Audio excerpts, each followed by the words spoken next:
So in this week's video, what I want to do is I want to share with you guys 3 photographers that I truly believe that every aspiring photographer, amateur photographer, or anyone who wants to turn photography into a business should follow right now and examine how he can integrate parts of their career and his work style into his own. But before we begin, I just want to say that just because it's hard for me to pronounce the names of those photographers, I'm going to put links in the description below, both with their names, their websites, and any affiliated links that I think you guys should check out. The first photographer on this list is Mitchell. Mitchell is an extremely talented and active travel and documentary photographer. One of the main reasons to follow him is he's also very active on social media, on his newsletter, and on his website. So if you're interested in any of those fields, documentary and travel photography, Mitchell is basically a living case of how a modern age travel documentary photographer is working and what kind of work and what kind of lifestyle he has. Another very interesting thing about Mitchell is he's a very active writer of ebooks and photography tutorials. So if you like his photography that much,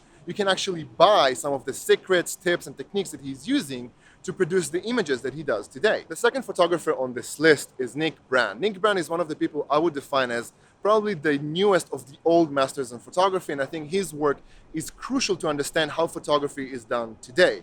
One of the most interesting things about Nick, and if you check out his work, you'll see it, that his work is actually a hybrid between wildlife photography and art photography. And that's extremely important in today's market, as most photographers that you know today are hybrid photographers. So if you want to learn more about how modern photography is done, Nick Brandt is a perfect start to see a very interesting version of a hybrid photographer who is extremely successful. The third photographer on this list is Yann, and he's by far the photographer with the most experience and the biggest portfolio of these 3. One of the most important things to learn from Yann's work is his ability to change, to adapt to the kind of medium that he wanted to use in order to transfer his ideas. Before, he started as a National Geographic photographer, photographing mostly wildlife. Then he advanced to becoming a studio photographer doing art photography.